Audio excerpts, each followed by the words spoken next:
C'est bon. Bien, chers amis, bonsoir. Alors, merci d'être là pour cette première conférence de l'année 2023. Et surtout, merci à Thomas Brisson d'ouvrir cette année. Alors, rien n'est plus utile que de se rencontrer. Et comme Camus en son temps, qui est si proche du nôtre, nous défendrons pour 2023, s'il y a un vœu à faire pour tous, ce sera de sauvegarder la pluralité des positions et le parti de ceux qui ne sont pas sûrs d'avoir raison et qui donc continuent à penser. Le CML est un vieux monsieur ou une vieille dame, comme vous voulez, et à toutes celles et tous ceux qui le ou la suivent depuis sa création, je leur dirais que je ne crois pas au coup de vieux. La vie est un élan continu, alors bon vent à tous. Et à tous les jeunes gens qui nous découvrent, je leur dirai ce qu'un de mes maîtres, Blaise Cendrars, disait: je voulais indiquer aux jeunes gens qu'on les trompe, que la vie n'est pas un dilemme, et qu'entre deux idéologies, alors j'ai perdu un papier, qu'entre deux idéologies contraires, entre lesquelles on les somme d'opter, il y a la vie. La vie avec ses contradictions bouleversantes et miraculeuses, la vie et ses possibilités illimitées, ses absurdités, parfois plus réjouissantes que les idioties ou les platitudes de la politique, et que c'est pour la vie qu'ils doivent opter malgré le suicide. Alors là, je fais une petite parenthèse, parce que Cendrars pensait au suicide, nous sommes en 1915, il a été amputé d'un bras, et donc c'est la raison pour laquelle il évoque la question du suicide. Alors donc, disons qu'ils doivent opter malgré le suicide donc individuel ou collectif, et sa foudroyante logique scientifique. Il n'y a pas d'autre choix possible, il faut vivre. Voilà, je vous remercie pour votre attention. Et Philippe Pedro, qui est un des administrateurs du CML, va se faire un plaisir de présenter Thomas Brisson. Oui, c'est un vrai plaisir. Du nord au sud, d'est en ouest, le monde change, bouge en tous sens, de tous côtés, en particulier depuis ces 3 dernières années. De territoire en territoire, de mer en mer, les cultures se rapprochent, mais aussi se distendent, se concertent, mais aussi se fracturent. En ce début du XXIe siècle, s'ouvrir vers de nouveaux horizons, favoriser la culture des échanges et de la complexité, au sens éclair morin, dialoguer avec les autres visions du monde est devenu un impératif primordial pour construire une éthique du futur.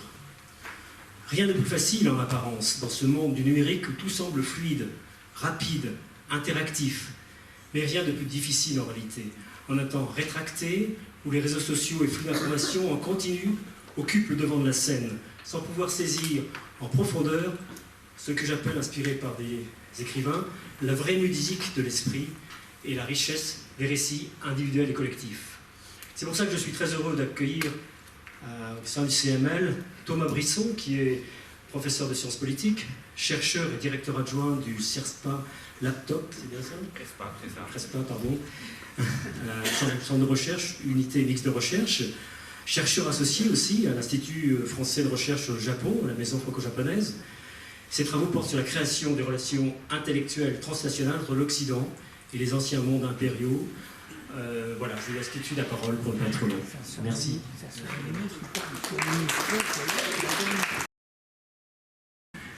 Qui m'a permis en plus d'aller voir la mer tout à l'heure. J'étais très content de la revoir après longtemps, après si longtemps.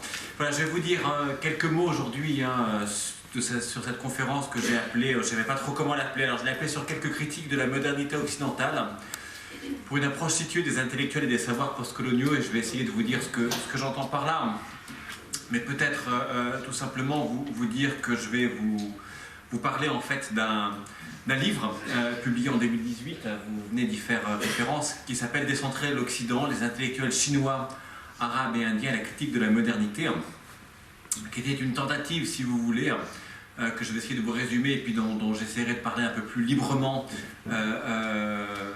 lors de cette conférence, une tentative donc pour faire une sociologie politique des intellectuels postcoloniaux. Et je vais vous redire très très précisément ce que j'entends par intellectuels postcoloniaux, parce que c'est en fait une notion qui est à la fois extrêmement disputée, qui est politiquement très chargée, beaucoup trop certainement, et qui en fait me semblait devoir être peut-être reprise, retravaillée, pour être pleinement, si vous voulez, pleinement heuristique, comme on dit, c'est-à-dire pour nous permettre de penser quelque chose du monde. Par là, donc, si vous voulez, j'ai essayé de faire un ouvrage qui ne soit pas normatif sur les théories postcoloniales, c'est-à-dire de ne pas se demander est-ce que c'est bien, est-ce que c'est pas bien, est-ce que le postcolonial c'est une bonne chose, est-ce que c'est une mauvaise chose. Donc je voulais essayer, si vous voulez, à la fois d'éviter un certain nombre de débats intellectuels qui ont eu cours, et puis je voulais essayer, peut-être plus encore, d'éviter les nombreuses polémiques, polémiques et politiques, polémiques éditoriales que l'on trouve actuellement. C'est-à-dire, encore une fois, vraiment d'essayer de ne pas me prononcer est-ce que je suis pour, est-ce que je suis contre. Vous devinerez très certainement ma position, elle n'est pas très difficile à deviner. Mais encore une fois, je trouve qu'il y a quelque chose de plus important que d'être pour ou contre, c'est d'essayer simplement de comprendre ces pensées. Ces pensées qu'on appelle les pensées postcoloniales, elles sont en France souvent mal connues, voire parfois très peu connues, pas connues. Et donc je voudrais essayer avec vous de vous en présenter certains auteurs, certains contenus, de les cartographier, comme on dit, et donc d'essayer d'avoir une forme d'introduction raisonnée à ces pensées, encore une fois, plutôt que de me prononcer ce que je trouve qu'elles sont bonnes ou pas bonnes, mauvaises ou pas mauvaises, etc. Voilà, donc je l'ai mis sur ce PowerPoint qui est en fait une manière pour vous, si vous voulez, de suivre, et puis j'aurai quelques photos aussi à vous présenter. Mais tout ce que je vous dis là, vous n'avez pas à suivre ligne par ligne ce qui s'affiche sur cet écran, d'autant plus que j'imagine qu'au fond, en tout cas, vous voyez assez mal. Bon, voilà, écoutez, très bien, tant mieux alors. Voilà. Donc encore une fois, qu'est-ce que ça veut dire suspendre le regard critique pour essayer de cartographier, d'analyser ces pensées et leurs auteurs? Eh bien, c'est peut-être donc de regarder les trajectoires de ces femmes et de ces hommes qui ont contribué à créer la critique postcoloniale. Souvent, ce sont des noms qu'on connaît un petit peu, dont on a un peu entendu parler, mais dont en fait, au-delà de certains grands noms qui ne disent pas grand-chose à des lectrices et à des lecteurs français. Et puis, c'est aussi d'essayer de comprendre dans quel contexte socio et politique ont opéré ces personnes. C'est ce que j'ai appelé ici une analyse située, tout simplement. Bon, de voir quand sont nées ces personnes, ces auteurs, quand ont-elles écrit, quand elles ont parlé de telle ou telle chose, dans quel contexte politique ça se comprenait. Et bon, comme je vais vous le dire aussi un peu plus tard, mais je réserve un tout petit peu la surprise, je m'intéresse beaucoup à des femmes et des hommes qui ont été en trajectoire de migration, si vous voulez, en trajectoire de circulation.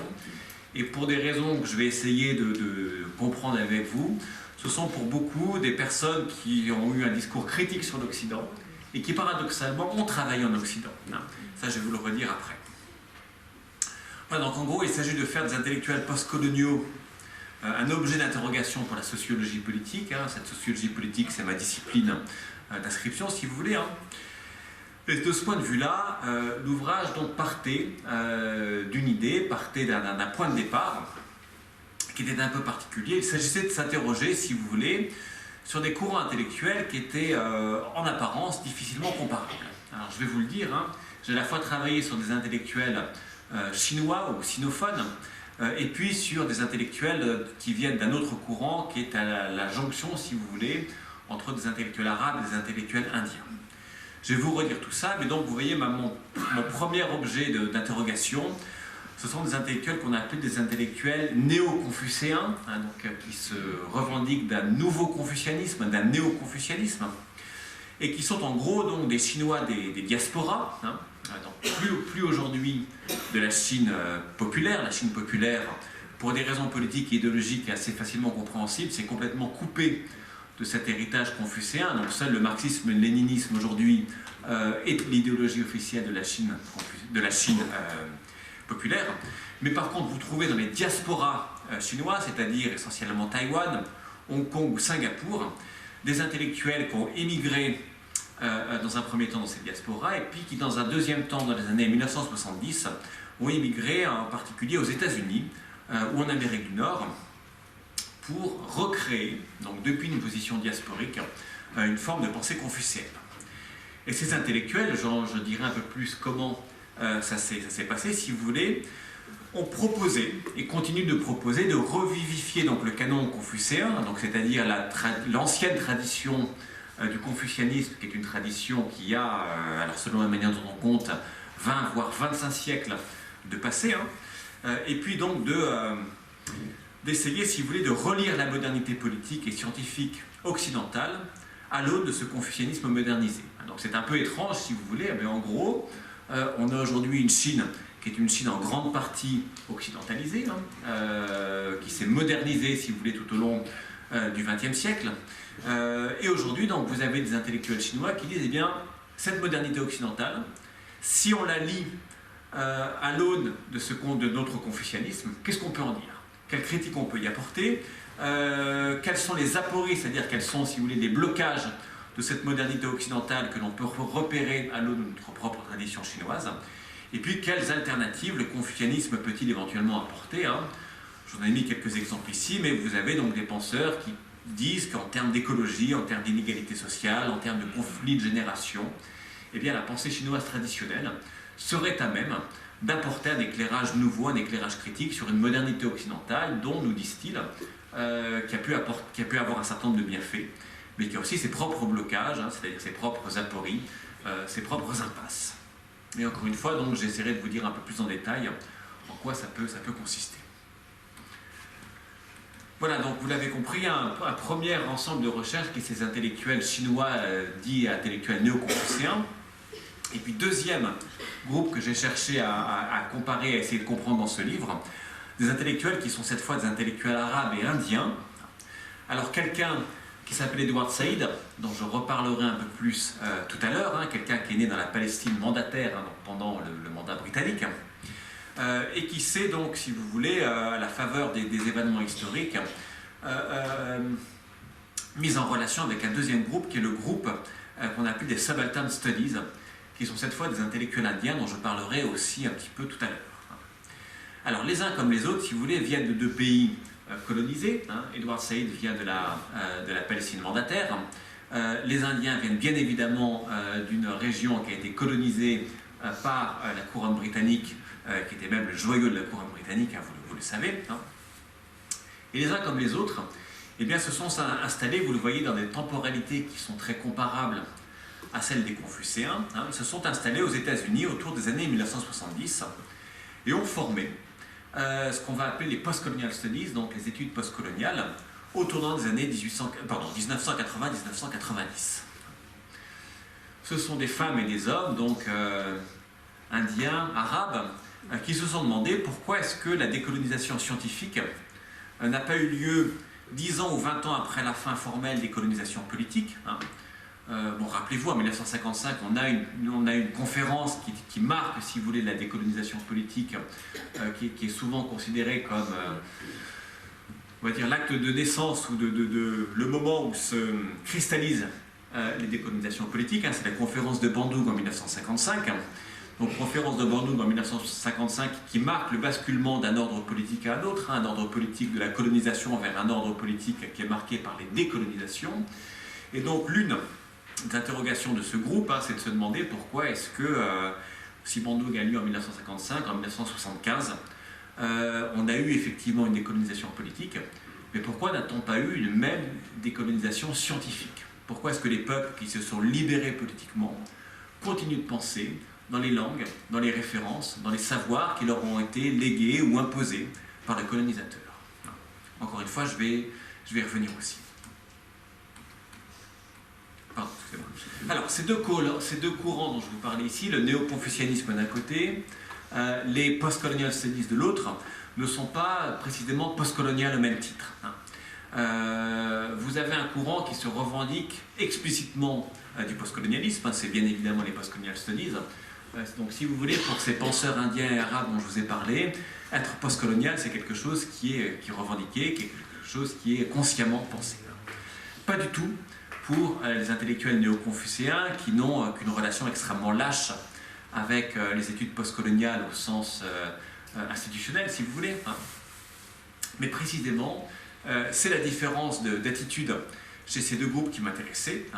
puisque derrière les différences qu'on peut repérer entre des néo-confucéens qui ont finalement une relation assez lâche à la colonisation et qui ne s'intéressent assez peu aux questions coloniales, et puis les post-coloniales se disent qu'au contraire, elles ont fondé véritablement leur identité sur une mise en question de la colonisation.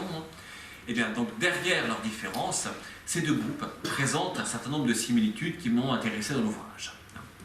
Alors, première chose à dire, les uns comme les autres mettent en cause la centralité de l'Occident, et c'est pour ça que nous sommes en partie réunis ce soir, c'est pour comprendre que veut dire cette critique de la modernité occidentale. Vous voyez que chez les confucéens, comme chez les postcoloniales ou chez les subalternes, vous avez un même projet de dire, en fait, nous, en tant qu'intellectuels non occidentaux, nous avons vocation à mettre en question. Mettre en question, ça ne veut pas dire rejeter complètement, ça ne veut pas dire que tout est mauvais, évidemment, mais ça veut dire il y a un droit d'inventaire, si vous voulez, à faire, il y a une possibilité de réinterroger ce que c'est que l'Occident, ce que c'est que sa modernité, du point de vue d'intellectuels, de traditions, de pays qui ne sont pas occidentaux. Et puis, comme je vais vous le dire aussi, c'est mon deuxième point ici, vous avez des trajectoires sociales, des trajectoires intellectuelles, des trajectoires politiques qui témoignent de très fortes similarités. Et en tant que sociologue, si vous voulez, des intellectuels, c'est quelque chose qui m'a intéressé. Donc pas simplement de comprendre ces pensées, mais de voir que la manière dont ces gens ont été éduqués, la manière dont ils ont migré, la manière dont ils se sont intégrés à l'Occident, ont repéré des similitudes, des similarités qui me paraissaient intéressantes. Je vous en donne quelques exemples ici, puisque une large partie de l'ouvrage, si vous voulez, a consisté à redéfinir finalement, un peu sociologiquement ce qu'était le postcolonial, ce qu'on pouvait appeler le postcolonialisme, en s'intéressant donc non pas seulement aux pensées de ces intellectuels, mais également à leur trajectoire. Puisque si l'on regarde à la fois les néo-confucéens et le groupe des postcoloniales ou des subalternes, eh bien on s'aperçoit donc de trajectoires très très similaires. Toutes et tous, tous les penseurs et toutes les penseuses de ces différents courants sont nés dans des mondes colonisés. Alors c'est tout à fait évident, je vous l'ai dit, pour les Indiens, c'est évident aussi pour un penseur palestinien ou arabe comme Edward Said, donc né en Palestine mandataire. Mais c'est également le cas, quoique de manière un peu différente, pour des intellectuels chinois qui sont nés dans un pays qui était profondément, alors non pas colonisé au sens propre du terme, mais soumis à la pression, à la pénétration occidentale.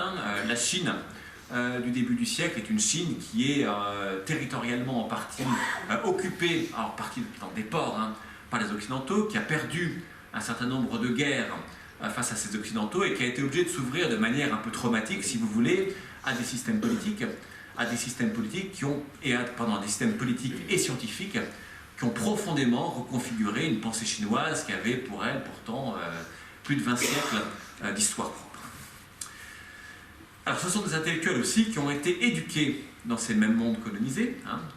On va le voir, on va le redire, mais les intellectuels du post-colonialisme sont paradoxalement des gens qui ont fait leurs études dans les écoles du colonisateur ou dans les universités du colonisateur. Et ce sont des femmes et des hommes qui ont été éduqués dans les langues coloniales. Encore une fois, c'est un paradoxe qui m'a intéressé. Beaucoup de ces intellectuels postcoloniaux écrivent, lisent, font des conférences essentiellement en anglais et en français. Et vous le voyez donc dans deux langues coloniales, beaucoup plus qu'en arabe ou en hindi ou en chinois. Dernière chose à dire, beaucoup de ces intellectuels ont été éduqués dans des savoirs et dans des références qui sont des savoirs et des références européens, occidentaux. Je vous en donnerai aussi un certain nombre d'exemples. Et je commence ici tout de suite peut-être par celui qui est le nom le plus connu, ou l'un des noms les plus connus de ces études postcoloniales, c'est Edward Said, né en 1935, mort en 2003, et qui est surtout peut-être connu pour ce livre publié en 1978 qui s'appelle Orientalism, traduit en français par l'orientalisme.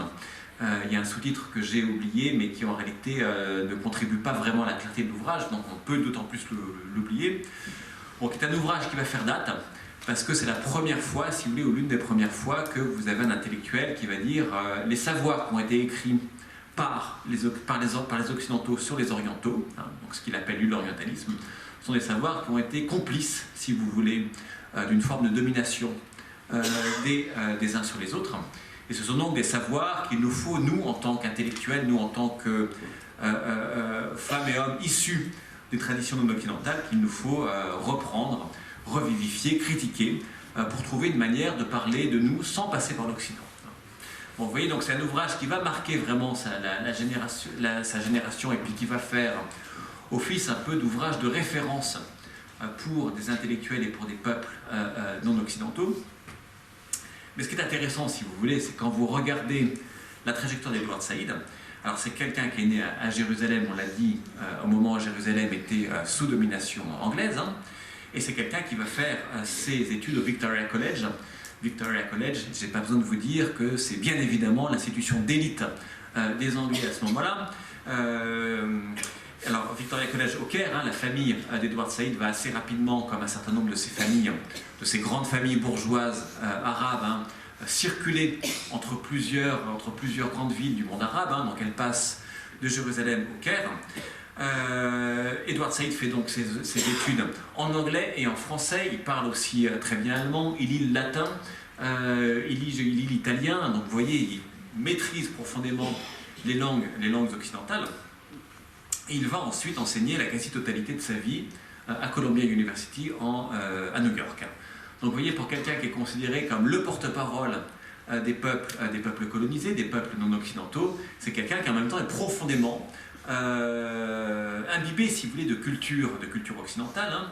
Il raconte dans ses mémoires, dont je vous ai mis ici le titre, hein, à contre-voix, comment est-ce que, quand il était petit, il lisait Shakespeare avec sa maman. Hein. Vous voyez, pas du tout Ibn Khaldoun ou pas du tout de la poésie arabe, mais Shakespeare. Hein.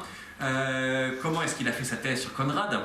Je vous ai parlé du latin, et puis on pourrait mentionner aussi que Edward Said, en plus d'être donc ce grand nom des études postcoloniales, a été pendant très longtemps l'un des critiques musicaux du New York Times, hein, puisqu'il connaissait sur le bout des doigts la musique classique européenne. Hein. Il a souvent dit d'ailleurs que l'une des réalisations dont il était le plus fier, c'est d'avoir monté un orchestre juif palestinien avec son ami Daniel Barenboim, donc vous voyez, où Israéliens, juifs, palestiniens, musulmans et chrétiens se sont réunis pour, si vous voulez, jouer ensemble. Donc vous voyez, c'est quelqu'un qui est pas du tout uniquement du côté d'une décolonisation ou d'un post-colonialisme radical, hein, mais quelqu'un qui est vraiment dans une forme d'hybridité dans sa trajectoire, et dont on verra que ça a impliqué aussi d'autres choses. Un peu la même chose pour Gayatri Spivak, hein, de son nom complet Gayatri Chakravorty Spivak, né à Calcutta en 1942 et qui est peut-être l'un des autres très grands noms du postcolonialisme, en particulier pour cet article dont j'ai oublié le point d'interrogation, mais c'est une question: can the subaltern speak? Donc, est-ce que les subalternes peuvent parler?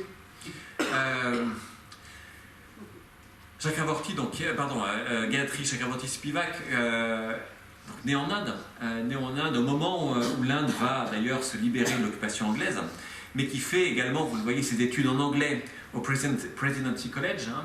Elle a d'ailleurs un certain nombre de prix pour sa maîtrise extraordinaire de l'anglais. Hein. Et puis elle va aller faire une thèse à Cornell aux États-Unis sur le poète Yeats, hein, où elle va devenir entre autres connue parce qu'elle va être la traductrice de Derrida. J'en redirai un petit mot tout à l'heure, de Jacques Derrida, le philosophe français. Hein.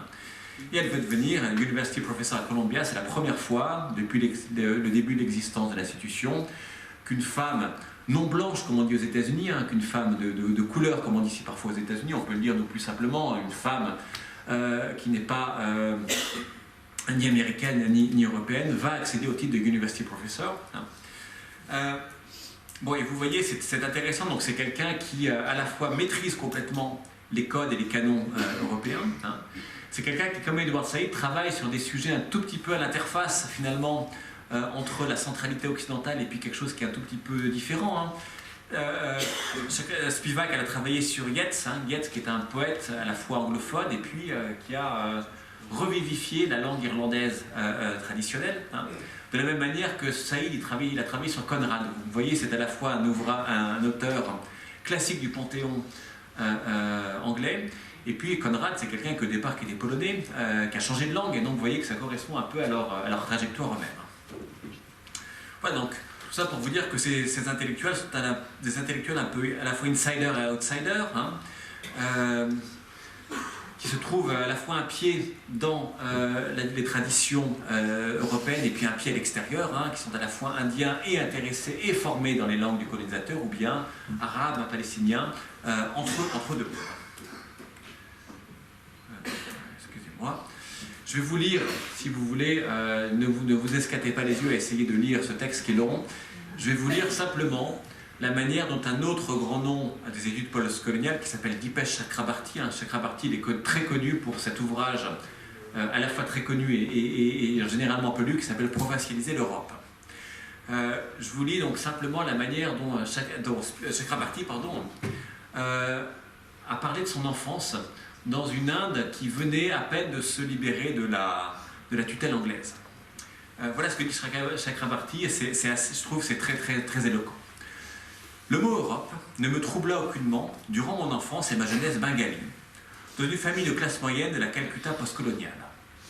L'héritage de l'Europe ou du pouvoir colonial britannique était partout, dans le code de la route, dans le regret des adultes du manque de sens civique chez les Indiens, dans le football et le cricket, dans mon uniforme d'école, dans les essais et les poèmes des nationalistes bengalis qui critiquaient les inégalités sociales, en particulier ce qu'on nommait le système des castes, dans les débats implicites et explicites sur les mariages d'amour ou les mariages arrangés, dans les sociétés littéraires et les clubs de cinéphiles.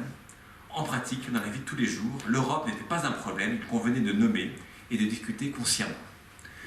Je trouve cette introduction de Chakrabarty à son propre travail extrêmement explicite et qui nous dit à quel point ces intellectuels postcoloniaux ont été aussi et sont aussi des intellectuels profondément européanisés ou occidentalisés. Un tout dernier exemple, c'est Mo Zongzan, qui est peut-être l'un des grands noms aussi du néo-confucianisme, beaucoup moins connu en France, beaucoup plus hermétique, beaucoup plus compliqué, beaucoup moins traduit aussi. Quelqu'un qui est né, donc vous le voyez, en Chine populaire, et qui après a fait l'essentiel de sa carrière à Taïwan et à Hong Kong.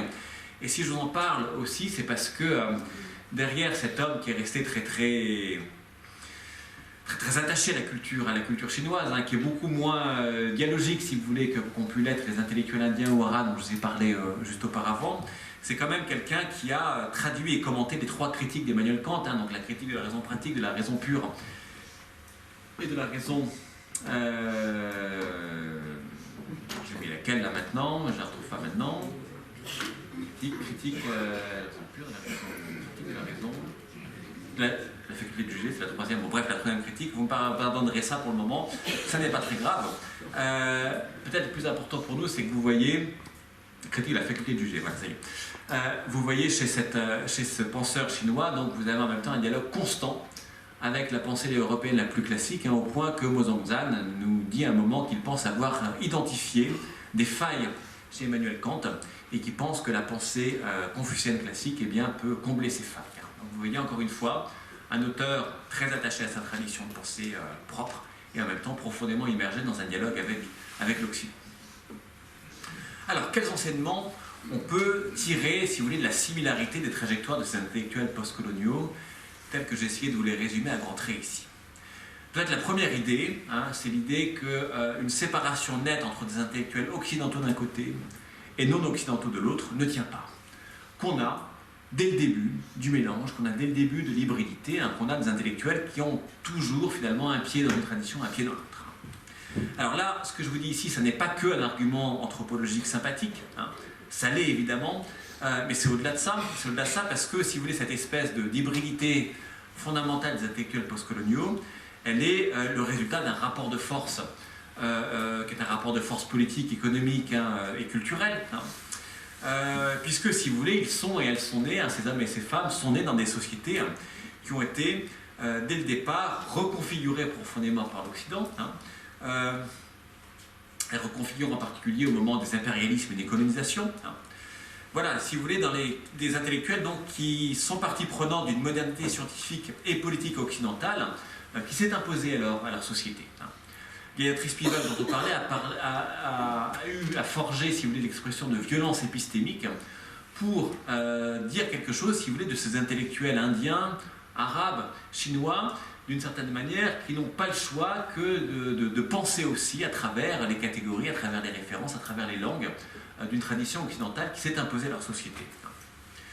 Pour le dire autrement, on peut toujours être aujourd'hui, bien évidemment, un penseur ou une penseuse bouddhiste, musulman, musulmane, indienne, ce que vous voulez, mais ce que l'on peut dire et ce que l'on peut penser en tant que penseur bouddhiste, musulman, indien, vous pouvez rajouter évidemment toutes les catégories que vous voulez, est aujourd'hui profondément reconfiguré par la pensée occidentale.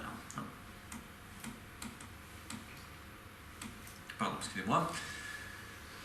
Alors la deuxième chose, on a commencé à en parler, donc je vais un peu plus vite là-dessus. Vous l'avez compris, une large partie de la critique occidentale s'est effectuée paradoxalement par des intellectuels qui sont profondément occidentalisés. Cette critique occidentale, dont on diabolise un peu souvent, en réalité elle est très souvent écrite en anglais, voire elle a été en français. On l'a dit, ces intellectuels ont été la plupart du temps éduqués dans les institutions d'élite du colonisateur. Elles enseignent aujourd'hui essentiellement aux États-Unis, où ils et elles vivent. Et donc on a quelque chose d'assez intéressant, en tout cas qui moi en tant que sociologue du politique m'a intéressé, c'est que la critique anti-occidentale, elle vient du cœur même de l'Occident. Et ça c'est quand même quelque chose d'assez contre-intuitif. On pourrait penser que critique l'Occident des gens qui sont très éloignés de cet Occident, très opposés à cet Occident. En réalité, ce n'est pas vrai. La critique postcoloniale est précisément la critique de la modernité occidentale et précisément adossée à des personnes qui sont profondément immergées dans l'Occident, qui connaissent cet Occident, qui en parlent les langues et qui souvent vivent dans cet Occident. D'où pour moi, si vous voulez, dans ce livre, une question de recherche qui m'a intéressé, c'est-à-dire de comprendre pourquoi précisément on critique l'Occident quand on est occidentalisé, et que fait le détour par l'Occident à la critique de ce même Occident. Donc si vous voulez, pour moi il s'agissait de réinterroger ou d'essayer de faire sens d'une liaison qui a souvent été signalée par des sociologues, par des historiens, par des anthropologues, sans toujours être bien étudiée, qui est la liaison finalement ou le lien entre l'exil et la critique. On le sait, la plupart des femmes et des hommes qui ont, si vous voulez, critiqué l'Occident, qui ont permis, si vous voulez, au nationalisme anticolonial de s'élaborer, ont souvent été donc des femmes et des hommes qui ont séjourné dans les métropoles coloniales européennes. Là, je vous ai mis deux photos, qui est souvent un quiz, mais je ne sais pas si quelqu'un reconnaît la personne à gauche. Alors, ici, là. À gauche, là, disons. À gauche pour vous. Oui, tout à fait, c'est Gandhi. Il a un beau costume anglais, il a une belle cravate, mais c'est Gandhi. Gandhi avant qu'il ne devienne le héros de l'indépendance. Jeune avocat. Tout à fait, jeune avocat. Vous voyez, son nationalisme s'est forgé dans les universités anglaises. De l'autre côté, vous l'avez effectivement aussi reconnu, c'est Ho Chi Minh. Et là aussi, avec sa cravate, et là aussi lors de son passage à Paris. Et donc vous voyez, encore une fois, en termes politiques, on le sait, les cadres du nationalisme anticolonial se sont en grande partie formés dans les métropoles coloniales. Donc moi, si vous voulez, mon objet, c'était d'essayer de penser cette liaison, mais pas seulement dans le domaine politique, d'essayer de la penser aussi dans son versant scientifique, puisque si vous voulez, jusqu'aux années 1960, une large partie des écrivains et des scientifiques qui étaient issus des anciennes colonies européennes sont venus étudier dans les métropoles coloniales, à Londres, à Paris, à Amsterdam, etc. Et c'est, si vous voulez, depuis ces métropoles coloniales, depuis ces anciennes métropoles coloniales, qu'ils ont trouvé les langues, trouvé les savoirs, trouvé les références qui leur ont permis de construire une pensée critique. Donc il y a quelque chose d'assez paradoxal, c'est qu'en fait, une bonne partie de la pensée postcoloniale dans ce premier âge européen, elle a paradoxalement contribué, par exemple, à globaliser le français ou l'anglais comme langue centrale. Je vous ai mis ici quelqu'un qui est un peu moins connu, qui s'appelle Anouar Abdelmalek. Anouar Abdelmalek est un sociologue égyptien et qui en 1963 a écrit d'une certaine manière un article qui est un peu le prédécesseur ou le père ou le grand-père de l'orientalisme d'anglais d'Edward Said, cet article s'appelle « L'orientalisme en crise » et où il va dans une logique en fait très similaire à ce que dira Saïd 15 ans plus tard en anglais, montrer une sorte de liaison entre les savoirs coloniaux, donc l'orientalisme, et la domination coloniale. Bon, Anouar Abdelmalek, il écrit en français. Il a été éduqué en français, il est passé par les institutions francophones du Caire, et il fera l'ensemble ou une grande partie de sa carrière au CNRS à Paris. Donc vous voyez, on a encore une fois quelque chose du lien entre le passage par les métropoles coloniales et la pensée anticoloniale. Alors, cependant, ce que je voulais faire dans l'ouvrage dont je vous parle ici, c'est plus simplement de s'intéresser à ce cas européen, mais c'est d'essayer de voir ce qui se passait dans le cas américain. Donc, déplacement de l'Europe aux États-Unis, qui est aussi un déplacement chronologique, puisqu'on est dans un âge postérieur de la critique, les années 1980, lorsque finalement un grand nombre d'intellectuels issus des mondes postcoloniaux ne vont plus aller prioritairement étudier en Europe, mais vont aller vers les États-Unis. Aujourd'hui, quand vous êtes une jeune étudiante indienne, chinoise, égyptienne, malienne, que vous avez un peu d'argent, que vous avez de l'ambition, vous n'allez plus forcément à Paris. Ou alors si vous y allez, c'est pour ensuite aller continuer vers New York, vers Columbia, vers la Californie, etc. En tout cas, c'est le cas avant Donald Trump. Je ne sais pas si Donald Trump aura rabattu durablement ou pas les cartes de ce point de vue-là, mais ça a été le cas jusqu'à la fin des années 2010. Bon, alors qu'est-ce qui s'est passé pour que tout à coup, ce soit moins vers l'Europe et plus vers les États-Unis que les intellectuels issus des anciens pays colonisés se décident à aller. Alors, vous avez un premier changement. Dans les années 1950, les États-Unis vont devenir la puissance hégémonique que l'on sait, et ils vont développer un très important soft power, c'est-à-dire qu'ils vont non pas seulement adosser leur puissance, si vous voulez, à la force de leur canon et de leur économie, mais également à la force de leurs universités, de leur langue, etc. Donc, ils vont se constituer comme une puissance scientifique majeure, poursuivant et dépassant en cela les Européens. Et en 1965, ils vont prendre une décision fondamentale, c'est qu'ils vont changer les lois sur l'immigration et ils vont permettre à ce qu'on appelle à ce moment-là les Asians de venir, c'est-à-dire en gros, non pas seulement les Asiatiques de ce qu'on appelle l'Extrême-Orient, donc Chinois, Singapouriens, Taïwanais, etc., mais également les Indiens, également les Pakistanais, également les Arabes, etc. Et donc vous avez à partir de 1965 des États-Unis qui vont changer et qui vont s'ouvrir un canal de migration qui est un canal non plus simplement européen, mais un canal mondial. Bon, en grande partie ce qu'on voit aux États-Unis aujourd'hui, et en particulier l'arrivée de Donald Trump au pouvoir, la transformation du Parti républicain, ça prend très clairement ses racines dans cette décision en 1965 de déseuropéaniser, si vous voulez, les États-Unis et de l'ouvrir à autre chose et de l'ouvrir au monde. Voilà. Alors, ce changement va poser une série de questions qui est intéressante pour nous et qui va consister à se demander tout d'abord qui sont ces jeunes intellectuels non européens qui vont migrer aux États-Unis et qui sont ces jeunes intellectuels donc, qui vont créer le postcolonialisme aux États-Unis et qui vont se constituer comme les porte-paroles des peuples non occidentaux en Occident. Alors, première chose à dire, et je le dis sans volonté polémique, ce sont des bourgeois et des bourgeoises. Et c'est normal. Quand on est indien, quand on est arabe, il faut de l'argent pour aller étudier aux États-Unis, ça coûte cher. Et quand on vient donc d'un pays du Sud, vous vous doutez bien que ça n'est pas donné à tout le monde. Et donc de ce point de vue-là, et encore une fois je le dis vraiment sans volonté polémique, ce sont les filles et les fils de la bourgeoisie, des bourgeoisies locales qui vont aller aux États-Unis.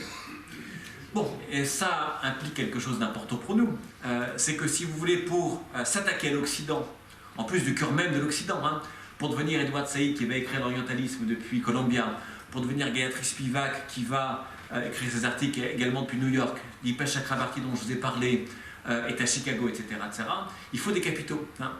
Des capitaux économiques pour pouvoir faire une thèse qui est longue et compliquée aux États-Unis, pour rester aux États-Unis, pour trouver un travail, pour avoir simplement la force de se dire je suis un intellectuel indien ou arabe, eh ben j'ai quand même le droit de parler. Hein.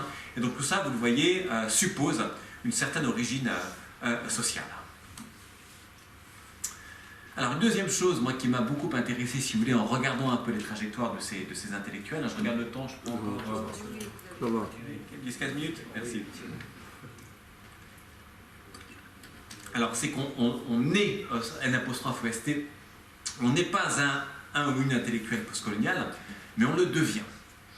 Je peux le dire autrement, la quasi-totalité des intellectuels postcoloniaux, enfin je dis quasi-totalité, mais en réalité je pourrais dire la totalité, en tout cas toutes celles et ceux dont j'ai un peu reconstitué les trajectoires, quand vous regardez les premières années, voire les premières décennies, ce sont des gens qui ne sont absolument pas, mais absolument pas intéressés par la critique de l'Occident.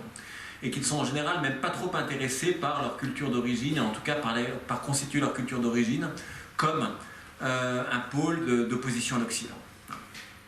Au départ, ce sont même de jeunes étudiants et de jeunes professeurs qui vont dans une orthodoxie totale, sans aucune critique, et qui vont s'intéresser à tout sauf la critique politique de l'Occident. Et ce n'est que dans une deuxième partie de leur carrière que cette espèce d'orthodoxie va se transformer en une hétérodoxie, ou en tout cas en une position plus critique. Là, je vous ai mis ici Tu Weiming. Tu Weiming, c'est peut-être le nom le plus connu. Alors, il n'est pas très connu en réalité, mais c'est pour les personnes qui s'intéressent, le nom le plus connu de ce qu'on appelle le nouveau confucianisme. Et c'est en tout cas celui qui sera allé le plus loin dans une critique de l'Occident en disant en gros, maintenant, nous, Chinois, on est en mesure de proposer notre propre modernité. Et cette modernité, je suis désolé, mais moi, Tu Weiming, je vous le dis, elle est en mesure de concurrencer très très clairement la modernité occidentale. Bon, c'est lui qui a été le plus loin dans cette ligne critique. Au départ, Tu Weiming n'était absolument pas intéressé par cela. Au départ, c'est un historien du confucianisme et il considère que le confucianisme, c'est un système de pensée qui est mort. On peut l'étudier comme historien, mais de la même manière qu'en Europe, on étudierait, je ne sais pas, Piero de la Francesca, Montaigne, comme des auteurs qui appartiennent au passé. Voilà. Bon. Et ce n'est que dans un deuxième moment de sa carrière qu'il va devenir, vous voyez, cette espèce de héros d'un nouveau confucianisme dont il va dire aux Occidentaux, mais en fait, je peux vous dire que si vous devenez confucéen, vous vivrez mieux votre modernité. Bon, pareil pour Spivak. Spivak, dont on a parlé tout à l'heure, au départ, n'a aucune velléité critique.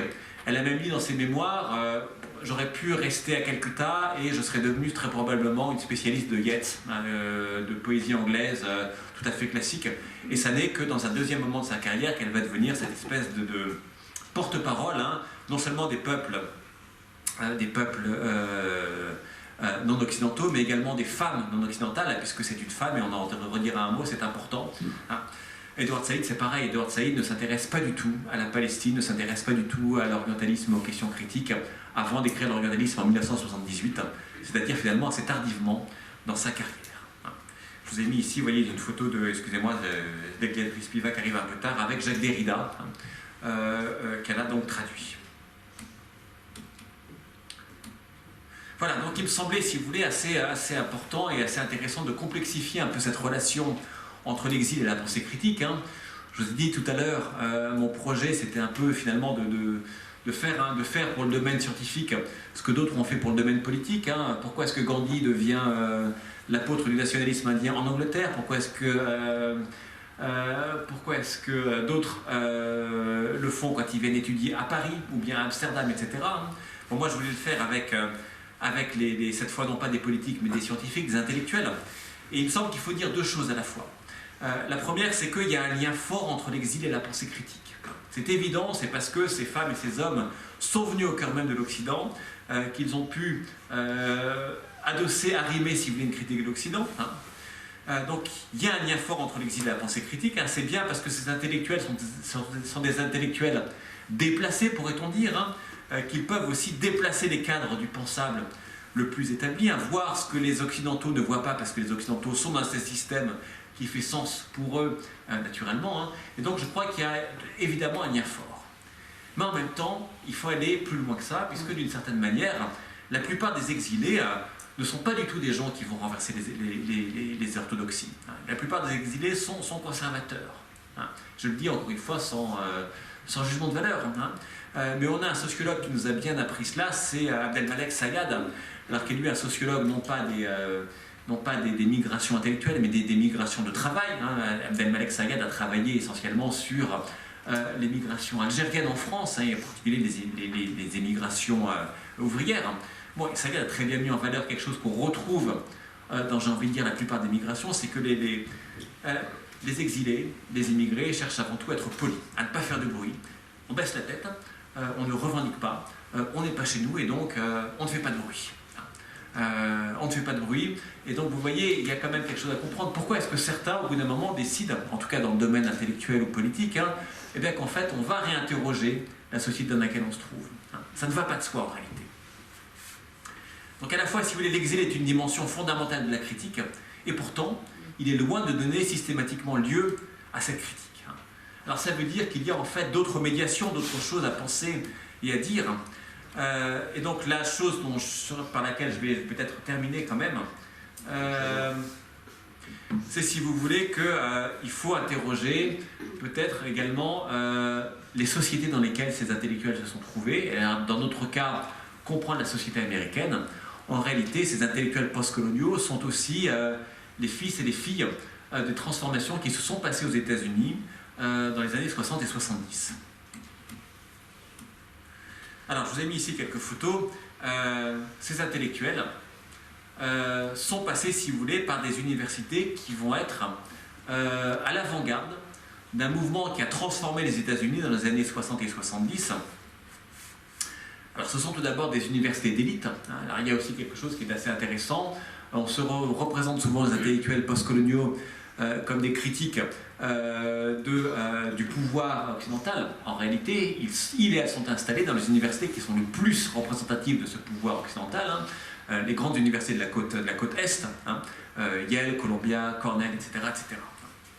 Bon, on oublie aussi que ces universités d'élite, sont les universités qui ont été à l'avant-garde du combat politique des minorités. Alors je vous ai mis ici sur cette photo, j'étais contente de la trouver parce qu'elle m'évite souvent un long commentaire. Vous avez dans les années 60-70 une sorte de convergence des différentes luttes, qui sont des luttes qui sont internes à la société américaine. Donc les luttes, vous le voyez, Gay Power, donc des minorités sexuelles, Black Power, de cette minorité par excellence aux États-Unis qui est la minorité noire, Woman Power, et puis de cette minorité qui n'est pas une minorité mais qui est la partie structurellement dominée de l'histoire mondiale, qui sont les femmes. Donc vous voyez comment est-ce que ces différents courants et ces différentes critiques, elles vont converger dans les universités américaines, comment va se réinventer un discours qui est un discours critique et qui va profondément transformer des États-Unis qui sont à ce moment-là en plus en pleine guerre du Vietnam. Et donc tout cela fait que vous avez des États-Unis qui se transforment profondément. Encore une fois, on parlait de transformation que de l'arrivée de Donald Trump à la présidence a en partie amené, mais je pense que ces transformations, elles ont aussi pour origine une volonté de revenir sur ces transformations politiques des années 60 et 70, et ce n'est probablement pas un hasard. Vous voyez ici Woman Power, mais si une première chose qui a été touchée, c'est bien évidemment le droit à l'avortement, qui se constitue en enjeu de lutte, véritablement à ce moment-là. Alors, tout ça se passe, si vous voulez, dans un contexte où la population américaine s'aperçoit qu'elle est de moins en moins d'origine strictement européenne, et donc vous le comprenez, ces intellectuels postcoloniaux qui sont de jeunes étudiants qui viennent faire leur thèse aux États-Unis, vont arriver précisément à un moment où cette société américaine, elle change, elle s'aperçoit qu'elle n'est plus uniquement européenne, et elle va être soucieuse, cette même société, de laisser une place à des personnes qui peuvent penser qu'est-ce que ça veut dire être un Américain noir, asiatique, indien, arabe, etc. etc. Je vais passer ça. C'est peut-être une manière de vous dire simplement que si on veut essayer de comprendre qui sont ces intellectuels postcoloniaux, comment est-ce qu'ils ont élaboré leurs pensées, je crois qu'il est tout aussi important de prendre donc leur expérience propre. Qu'est-ce que ça veut dire être né en Inde? Qu'est-ce que ça veut dire être né dans la Palestine mandataire, en Chine? Quel savoir on apporte? Quelle langue on apporte? Et donc également de comprendre, vous l'avez vu, l'autre versant de cette expérience, qui est une expérience de la dualité, de l'hybridité, des femmes, des hommes qui ont pensé en anglais, en français au départ, un peu moins aujourd'hui, pensé avec les savoirs occidentaux. Je vous ai mis cette photo parce qu'elle me paraît intéressante. Gayatri Spivak c'est la traductrice de Jacques Derrida en en anglais. Hein. Vous voyez, Jacques Derrida, qui est quand même sûrement le penseur français le plus difficile à lire, dont la prose est la plus difficile à traduire. Béatrice Pivac, qui se constitue comme porte-parole des peuples post-coloniaux, est en même temps la traductrice du philosophe français, peut-être le plus profondément ancré dans la langue française et dans les difficultés de la langue et de la pensée européenne. Donc vous voyez, il y a des paradoxes qui me semblent intéressants. Et puis donc, dernière chose, de voir que ces intellectuels, ils dépendent aussi profondément de transformations qui sont celles de la société américaine, bon, qui est une manière de dire que les événements dont on a été témoin récemment, hein, l'arrivée de Donald Trump, et puis départ de Donald Trump, départ définitif, provisoire, recomposition en tout cas de la politique américaine, hein, vous voyez, qui a fait le postcolonialisme, est encore une histoire qui, de ce point de vue-là, est la nôtre. Je vous remercie.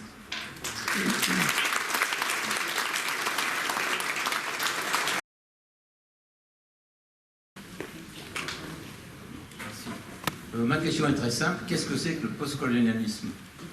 Parce que vous êtes parti sur l'a priori qu'on le savait et nous on ne le sait pas.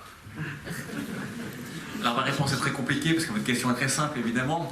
Alors je peux vous faire deux réponses. La réponse classique, si vous voulez, le postcolonialisme, c'est un courant qui est constitué au départ par des intellectuels indiens et arabes dont je vous ai parlé ici. Donc en gros la réunion d'intellectuels indiens comme Béatrice Pivac et d'un intellectuel arabe hyper influent qui est Edward Said, que vous voyez ici.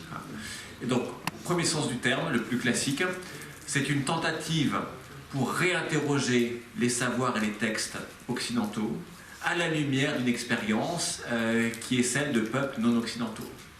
Par exemple, Edward Said va dire, ben voilà, moi je suis un intellectuel arabe et je lis les textes que les Européens ont écrits sur les mondes arabes.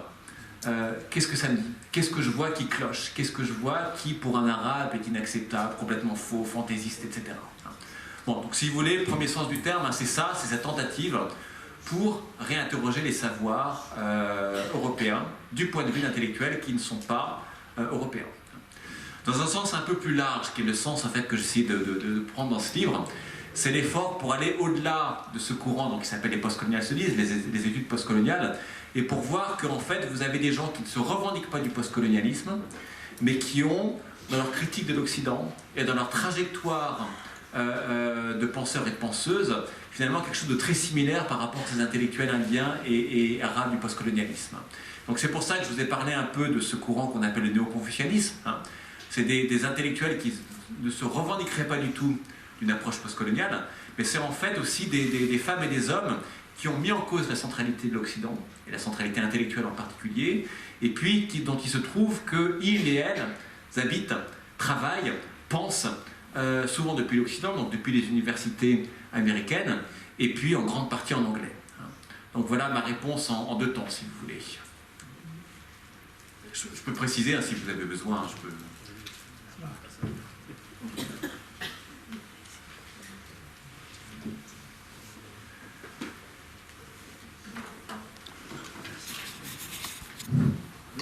Est-ce que vous faites un lien entre la réflexion des intellectuels post-coloniaux et le mouvement wokiste, le wokisme? Est-ce que vous établissez un lien direct ou pas? Écoutez, c'est compliqué, et je vais vous répondre très très franchement, j'ai assez peu suivi la polémique, hein. Donc, je pense que vous faites référence à la polémique et au débat qu'il y a eu il y a quelques années en France. Hein. Oui, qui continue. Oui, qui continue, oui.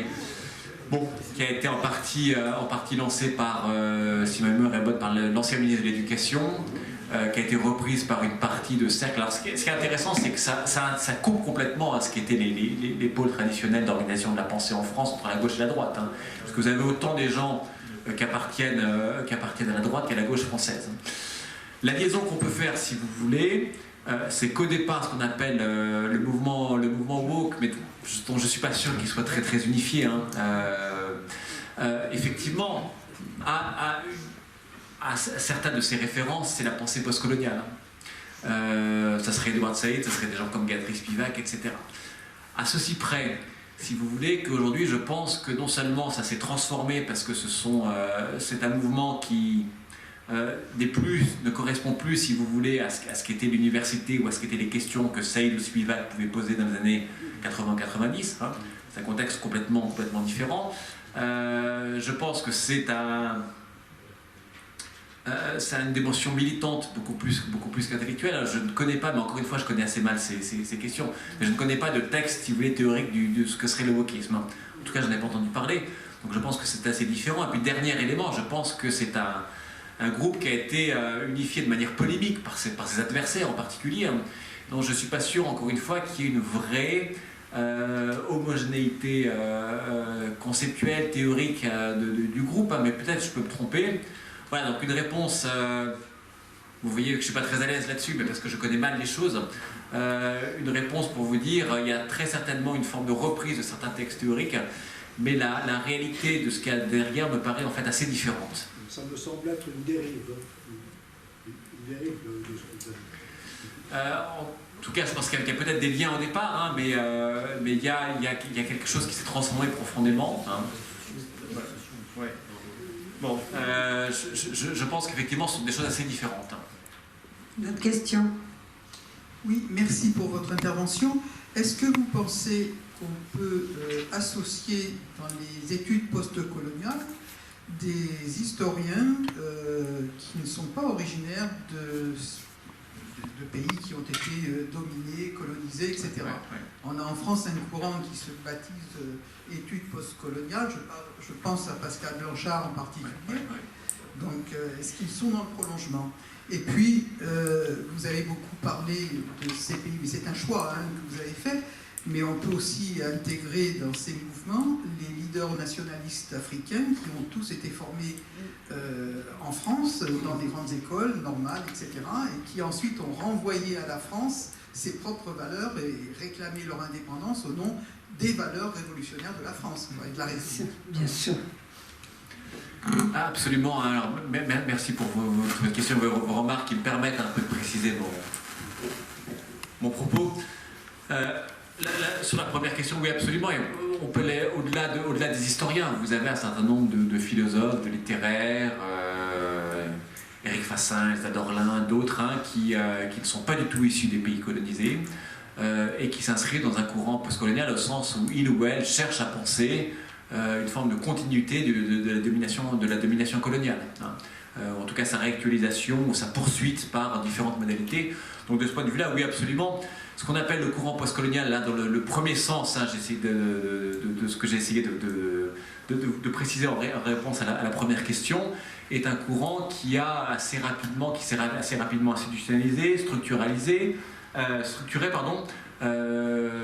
qui a même un peu perdu de son côté radical chic du départ, pour devenir finalement assez bien intégré dans les cursus classiques de l'université.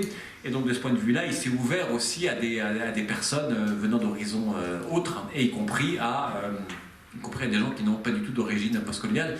J'ajoute peut-être un tout petit élément d'explication, c'est qu'autant aux États-Unis, c'est assez facile, voire c'est même encouragé, de mettre en avant ses origines autres. Vous avez beaucoup de collègues américains qui vont commencer leur intervention par moi qui suis une poète indienne, américaine, moi qui suis né au Yémen, etc., et qui mettent en avant cette dimension biographique. En France, beaucoup moins. En France, on attend en général des collègues non seulement de donner assez peu d'ancrage biographique à leur pensée, et plus particulièrement quand il s'agit de collègues nés hors de France, si vous voulez. Donc de ce point de vue-là, c'est un rapport assez différent aux origines, on pourrait dire. Bon, pour des raisons qui sont d'ailleurs très diverses. Je pourrais y revenir si besoin. D'autres questions? Oui, il y avait une deuxième partie de la question, excusez-moi, qui était sur... Tout à fait. Tout à fait. Oui, alors c'était effectivement assez compliqué déjà de comparer les Indiens, les Arabes et les Chinois. Ça m'a demandé beaucoup de travail de seconde main, beaucoup d'appropriation de contexte, etc. Et j'aurais effectivement, on me demande souvent, et les Africains et les Sud-Américains, et c'est des questions super légitimes. Bon, voilà, il y avait simplement une question de taille de l'échantillon, de compétences. Là, je sortais beaucoup trop, si vous voulez, de ce que je connais pas trop mal, donc j'ai pas pu le faire. Mais j'ai un petit peu lu sur ces questions, et effectivement, j'étais guidé par l'idée que je pense que ça marche bien aussi pour penser l'Afrique. Et pour penser, vous l'avez dit très bien, le fait qu'il y a aussi des relations d'exil ou de captation d'une partie des élites africaines qui ont ensuite impulsé un nationalisme africain décolonial, absolument, oui. Absolument. Oui, d'autres questions? Non, il ne semble pas. Ah. Non. Allez, madame. Non, là.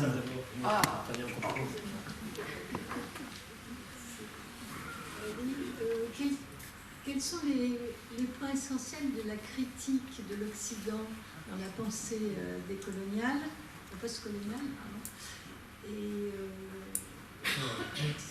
c'est une critique essentiellement négative où il n'y a aucun apport positif dans la vision de la pensée postcoloniale. Vous avez bien entendu? C'est une question double. La première question, j'ai envie de vous dire, il y a autant de thèmes que vous avez d'auteurs d'une certaine manière. Hein. Ce qu'a dit Edward Said n'est pas ce qu'a dit Beatrice Spivak, qui n'est pas ce qu'a dit Deepak Chakrabarty, etc. Si j'essayais quand même de vous donner une chose qui me paraît un peu transversale, j'ai envie de dire que c'est la critique de ce qu'on peut appeler la domination épistémique de l'Occident. C'est-à-dire, il y a chez tous ces auteurs la volonté de mettre en lumière le fait que la manière dont les sciences et les discours européens ont constitué les non-européens comme un autre radical, et la participation de ce discours et de ce système intellectuel à la domination politique qui s'est exercée par ailleurs, ça je crois que c'est quelque chose qu'on retrouve chez tous et toutes les penseurs et les penseuses du postcolonialisme. Donc en fait, si vous voulez, la volonté de trouver au sein même des systèmes de pensée de l'Occident la manière dont ces systèmes de pensée ont été associés finalement à une domination politique plus large. Alors ceci dit, est-ce que tout est négatif? Non. Loin de là, et c'est pour ça que j'avais à cœur, si vous voulez, quand même de vous présenter des trajectoires de ces penseurs, de ces penseuses dont je voulais vous dire à quel point elles étaient aussi marquées par une connaissance profonde de l'Occident. Hein.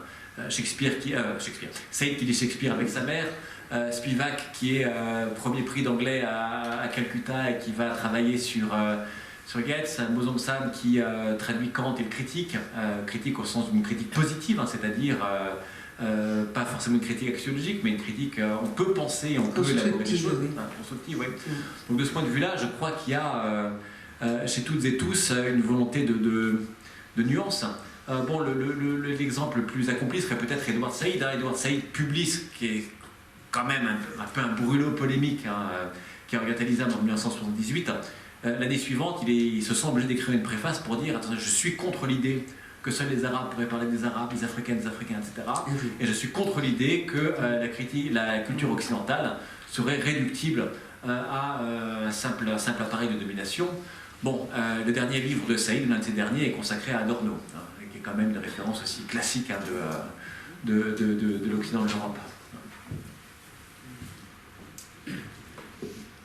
Vous êtes chercheur associé à la maison franco-japonaise de Tokyo, vous étiez lundi dernier, et ce qui frappe au Japon, c'est l'équilibre recherché, reconstruit d'ailleurs sans doute, entre tradition et modernité, il me semble, hein, mais une représentation un peu idéaliste. Hein.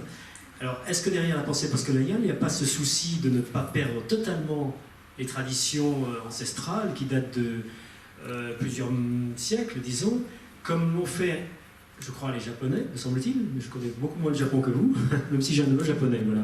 Est-ce qu'il y a des liens? Et est-ce qu'il y a une pensée postcoloniale chez les intellectuels japonais? Je pense qu'on peut partir de votre dernière question pour répondre à la première. Il y a un courant postcolonial qui a un peu essaimé au Japon, mais pas tant que ça. Il a essaimé tout d'abord parce que le Japon était une puissance coloniale. Et donc, quand les Japonais se sont intéressés aux théories postcoloniales américaines, ils se sont intéressés avant tout pour essayer de penser la manière dont ils avaient eux-mêmes créé leurs hôtes, c'est-à-dire la manière dont ils avaient colonisé une partie de la Chine et la Corée. Alors ceci dit, c'est vrai que le Japon s'est aussi trouvé sous l'emprise de l'Occident à un moment, hein, puisque le pays est ouvert par la force des bateaux de guerre américains dans les années 1850. Et donc les Japonais sont aussi en droit de dire, mais nous aussi, on fait partie de cette histoire des peuples colonisés, en tout cas des peuples soumis à la violence de l'Occident. Alors ceci dit, le Japon, c'est vrai, occupe une place un peu étrange dans cette histoire, puisque c'est un pays qui très rapidement va arriver à se moderniser. On dit d'ailleurs à la fin du 19e siècle que c'est le seul pays non européen qui parvient à concurrencer les Européens. Il y a une date quand même importante, hein. Le Japon va battre la Russie militairement, hein, et c'est une nouvelle qui fait le tour du monde. J'ai oublié la date, je crois que c'est 1897, hein, ou je me trompe peut-être. Alors il y a deux guerres en fait, hein. Il y a en 1905, vous avez raison tout à fait, et puis avant il y a une première, oui vous avez raison, c'est 1905, absolument. Donc c'est au début du XXe siècle. Tout à fait. Mais c'est une nouvelle qui fait le tour du monde. Enfin, je veux dire, les Ottomans s'en emparent, les Arabes s'en emparent, les Africains s'en emparent. Pour la première fois, voilà, un peuple non européen bat les Européens. Et c'est évidemment une date de ce point de vue-là clé. Alors, ceci dit, pour répondre à votre question plus précisément, c'est vrai que les Japonais arrivent à trouver une forme d'équilibre entre ce qu'on appelle la tradition et la modernité. Mais c'est à la faveur d'un système extrêmement conservateur qui est mis en place, où on va recréer de toutes pièces finalement ces traditions, hein, où on va éliminer des pans entiers de la société japonaise traditionnelle, précisément et paradoxalement au nom de la tradition. Alors ça va avoir des effets au sens où un certain nombre d'intellectuels postcoloniaux vont précisément venir au Japon pour essayer de comprendre le secret des Japonais. Alors si ça vous intéresse, il y a un très beau livre d'un spécialiste de l'Égypte qui s'appelle Alain Roussillon et qui a travaillé sur la manière dont les intellectuels égyptiens sont allés au Japon pour essayer de comprendre le succès des Japonais. En gros, si vous voulez, au milieu du 19e siècle, le Japon et l'Égypte sont à peu près au même niveau de développement. Ce sont deux États anciens, ce sont deux pays qui ont des ressources économiques, qui ont des ressources intellectuelles, qui ont des ressources politiques. Bon, il se trouve que l'un va être complètement pris par l'impérialisme occidental et puis va peiner à s'en libérer, hein, alors que l'autre, le Japon, va réussir. Hein. Et donc il y a une interrogation extrêmement forte de la part d'autres peuples. Comment on fait les Japonais? Et nous, est-ce qu'on peut faire de la même manière? Après, ça va poser toute la question, effectivement, de ce que c'est que de recréer des traditions, hein, parce qu'on le sait aujourd'hui par un certain nombre de travaux, les traditions sont souvent des traditions recréées, hein, voire parfois, on le dit, inventées. Hein. Bon, il y a ce livre célèbre qui s'appelle L'invention de la tradition, et qui montre bien comment est-ce que souvent on se réimagine étant fils des Égyptiens ou fils des Andins, des Précolombiens, etc., hein, pour précisément faire face à cette modernité. Voilà, moi je voulais vous poser, votre conférence a évoqué un certain nombre de choses. D'abord, je voudrais elle vient en écho à la conférence de Serge Grudzinski, qui parle de la mondialisation au Mexique au XVIe siècle, et qui a mis en relief cette hybridation qui s'installe, et en particulier chez les intellectuels, chez les nobles, qui apprennent le latin, et qui à partir de là, bon, alors on n'a pas parlé de pensée critique, mais en fait on voit ce travail d'hybridation qui se met en place. Alors une deuxième chose, c'est que je me suis demandé que si les critiques qui étaient diverses en fonction des écrivains ou des intellectuels, ne venaient pas, cette diversité ne venait pas du fait qu'il y a eu divers types de colonisation. C'est-à-dire que la colonisation, ça n'a pas été quelque chose d'uniforme. Là, il y a eu la colonisation anglaise, la colonisation belge, la colonisation française, et que donc l'approche de la colonisation, de cette critique, la critique de la modernité va être sans doute différente. Je ne sais pas, je vous pose la question, mais il me semble que ça pourrait venir de là. Et ensuite, je trouve très intéressant le lien entre l'exil et la critique, comme si pour la question de l'éloignement, du pas de côté, du décentrement, était quelque chose qui autorisait systématiquement, qui permettait du moins, qui permettait la critique. Et je reviens et puis ce que je trouve intéressant, c'est que c'est un processus C'est-à-dire, c'est pas quelque chose qui est donné à l'origine, puisqu'on voit qu'ils sont dans l'orthodoxie au départ de leurs études, et puis que petit à petit, dans un deuxième temps, vous disiez, ils vont vers la critique. Donc c'est une pensée en mouvement. Voilà, et ça, je trouve ça très, très intéressant. J'abonde dans votre sens. Effectivement, donc, vous parliez du rôle des noblesses, mais c'est pour ça que je voulais situer un tout petit peu en termes de classe sociale. En vous disant que c'est de manière non polémique, ce sont des fils et des filles des bourgeoisies, oui. Parce qu'effectivement, ça passe par les groupes qui ont le pouvoir financier et le pouvoir et donc le pouvoir intellectuel, qui peuvent scolariser leurs enfants, etc. Bien sûr. Donc ça, je pense que c'est fondamental pour comprendre comment ça s'organise ensuite. Alors, sur la diversité des colonisations, je suis tout à fait d'accord avec vous, et on pourrait même aller plus loin. Il y a plusieurs colonisations françaises. Ce qui s'est passé au Nord, ce n'est pas ce qui s'est passé en Algérie, qui n'est pas ce qui s'est passé au Sénégal, qui n'est pas ce qui s'est passé en Indochine, etc. etc. Bon, et de ce point de vue-là, j'ai parlé un peu d'Anouar Abdelmalek tout à l'heure. C'est un sociologue égyptien qui apprend le français, mais quand on est... Bon, et qui va être extrêmement critique de la France et de l'Occident, mais en même temps, voilà, qui est francophone. Et quand on est un intellectuel égyptien dans les années 30-40, quand il est éduqué, le français est encore vu comme une langue d'un peuple qui prône la liberté pour s'opposer précisément à la colonisation anglaise. Et donc, vous voyez, c'est une expérience pour le coup qui serait totalement différente, très différente d'intellectuels, par exemple algériens. Je pense à Mohamed Harkoun, je pense à d'autres, pour qui la France a été une puissance qui a pour le coup systématiquement empêché l'éducation et le passage par l'école des populations arabes, alors que cette même France a favorisé la scolarisation en français de peuples en Syrie, au Liban, en Égypte. Donc, il y a des expériences complètement différentes. Ouais. Dernière question, je m'excuse. J'aurais voulu qu'on fasse un petit peu la différence entre la pensée post-colonialiste et l'anticolonialisme, parce que souvent, il y a une confusion. L'anticolonialisme, si j'ai bien compris, c'est une pensée politique. Voilà. Alors que les études postcoloniales, c'est une pensée sur les textes quand même, sur les écrits, essentiellement. Oui, absolument. Effectivement, alors j'ai envie de vous dire à la fois en termes de chronologie, on n'est pas du tout avec les penseurs du postcolonialisme dans l'optique ou dans l'horizon, si vous voulez, de ce qu'a été le courant anticolonial, bon, qui est un courant effectivement politique, qui est une lutte pour l'accession à l'indépendance de peuples qui se trouvent sous la souveraineté politique de l'Occident, l'Europe. Donc de ce point de vue-là, c'est quelque chose de différent. Et effectivement, c'est un courant intellectuel et qui vise plus, lui, à penser, c'est un autre élément de réponse que j'aurais pu vous faire, à penser quelles sont les continuités silencieuses, à bas bruit, d'une pensée européenne qui continue, si vous voulez, d'informer la manière dont des peuples décolonisés pensent, alors même qu'ils sont politiquement décolonisés. Voilà. C'est un peu ma question de départ. Comment se fait-il que 20 ans après la conférence de Bandung, des intellectuels arabes, indiens, africains, sud-américains, etc., continuent à penser, par exemple, dans les langues de l'Occident ou dans les références de l'Occident? Merci. Oui. Moi, je voulais savoir... Attends. On va te donner le micro.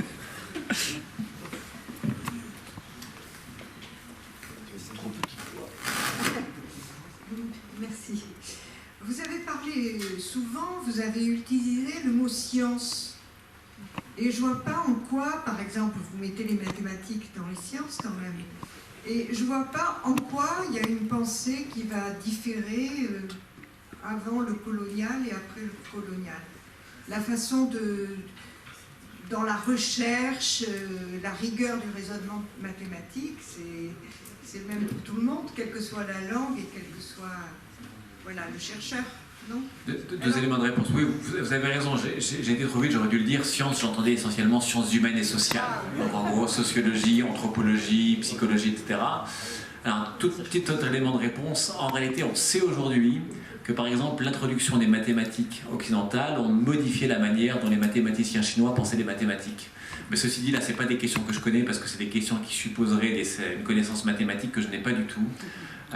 Mais là aussi, il y a, alors, de manière beaucoup moins frappante, si vous voulez, que ce qu'on appelle les humanités, même là, vous avez quand même des choses qui ont changé marginalement par l'arrivée par l'arrivée des théories européennes.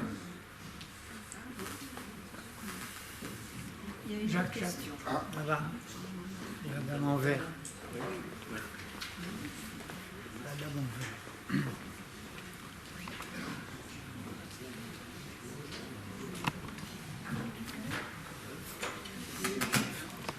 Oui, il y a une question qui m'interpelle, c'est que vous avez dit que tous ces écrivains écrivaient dans leur langue, dans la langue des coloniaux et n'écrivaient pas dans leur langue d'origine. Est-ce que ça veut dire qu'ils adressent leur message plus aux pays coloniaux qu'à leur pays d'origine? Et comment est-ce que ça peut avoir un effet tout ça? Je pense qu'il y a plusieurs éléments de réponse à votre question. Effectivement, donc ce sont des femmes et des hommes, j'ai essayé de vous le dire, qui travaillent et qui vivent en Occident, donc dans les universités américaines. Et donc quand on est dans une université américaine, il y a un moment où il faut écrire en anglais. Donc c'est un premier élément de réponse, il y a un contexte, j'ai envie de dire, professionnel. Ensuite, il y a un deuxième élément de réponse, c'est qu'écrire en anglais, ça vous donne une influence globale que vous n'avez pas si vous écrivez en arabe, en hindi, même aujourd'hui en français ou en allemand. C'est tout à fait évident. Et donc de ce point de vue-là, ça a été aussi une manière pour ces intellectuels de constituer le postcolonialisme comme courant global et de lui donner plus de force. Alors qu'au départ, il était quand même relativement minoritaire, qui n'intéressait pas beaucoup de monde, et il est devenu global et globalisé. Troisième élément de réponse, c'est aussi quelque chose qui a été reproché aux intellectuels postcoloniaux, et en particulier par des intellectuels qui sont restés dans les pays d'origine. Bon, vous avez en particulier un débat chez les intellectuels indiens qui consiste à dire qu'est-ce que c'est que ces intellectuels qui vivent dans des universités très très privilégiées de la côte est des États-Unis, qui touchent un salaire qui équivaut à plusieurs années de celui d'un professeur en Inde, voire à des centaines d'années d'un ouvrier en Inde, et qui veut nous parler de l'Inde. Alors, ils ont des débats, en fait, vous voyez, qui convoquent finalement ce que veut dire d'être un intellectuel, une intellectuelle exilée, avec tous les problèmes que ça peut poser aussi, avec les effets paradoxaux de délégitimation, des hommes et des femmes qui sont considérés comme représentant l'Inde aux yeux des Occidentaux, mais qui sont illégitimes aux yeux de certains Indiens. Bon, par ailleurs, il faut dire malgré tout qu'un certain nombre de débats politiques ou intellectuels en Inde ou dans d'autres pays peuvent avoir lieu en anglais, que le bilinguisme est quand même assez courant, et que par ailleurs un certain nombre de ces personnes peuvent aussi à l'occasion réécrire dans des langues locales. Alors c'est Edward Said l'a assez peu fait, Chakrabarti ou Spivak l'ont plus fait par exemple. Voilà.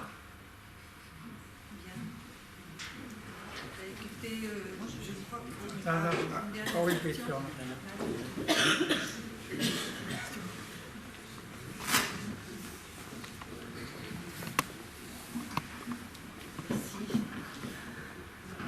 Pour aller dans le sens de ce qui vient d'être dit, moi je m'interrogeais sur le fait qu'ils puissent être des porte-parole d'un pays, voire d'un peuple, alors que déjà à l'origine, ils sont issus d'une classe sociale, quand même la bourgeoisie, comme vous l'avez souligné, et donc font partie d'une élite. Et ils font encore plus partie d'une élite dans la mesure où ils se sont exilés et donc on choisit, on fait un choix. Donc, en quoi sont-ils des porte-parole? Ça, c'est vraiment une question qui m'interroge. Vous avez tout à fait raison. J'ai envie de dire, votre question, on peut la généraliser. On sait par un certain nombre de travaux de sociologie politique que les porte-paroles sont en très très grande majorité des gens qui ont des caractéristiques sociales, économiques particulières. Bon, je pense que ça n'aura échappé à personne que si vous regardez la composition de l'Assemblée nationale en France, si vous regardez, bon, vous voyez, on sait par des travaux, nos systèmes démocratiques sont en même temps profondément élitistes. Par les propriétés politiques, par les propriétés sociales qui sont nécessaires pour faire carrière politique. Donc de ce point de vue-là, les intellectuels postcoloniaux, j'ai envie de dire, ils n'échappent pas à une critique qui est sûrement plus générale, qui est qu'est-ce que ça veut dire d'être porte-parole. À cette différence près peut-être qu'elles et eux se sont retrouvés dans un contexte d'isolement très fort, et je pense qu'il faut se représenter ce que c'est que d'être aux États-Unis dans les années 60-70, quand ils sont parmi les premiers à arriver, d'être un jeune Palestinien, d'être une jeune Indienne, face à des gens qui n'ont aucune connaissance de ce que c'est que une pensée non occidentale. Et donc de ce point de vue-là, je pense qu'il faut entendre porte-parole dans un sens un peu plus positif ou un peu retravaillé, c'est-à-dire quand même de faire entendre auprès d'une population américaine, auprès d'une société américaine qui était profondément, j'ai envie de dire, entourée de ses propres références, que d'autres manières de penser étaient possibles. Oui, alors ça repose la question. En fait, on leur conteste une certaine légitimité, si je comprends bien. Mais après tout, pourquoi pas? En France, on a un courant de pensée féministe qui dit que seule une femme pourrait parler des femmes. Eh ben, je suis pas d'accord. Voilà, tout simplement. Voilà. Écoutez, on va vous remercier. C'était magnifique, c'était passionnant. Et...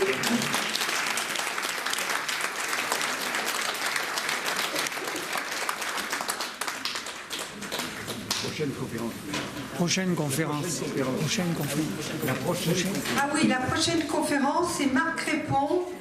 J'ai pas la date là.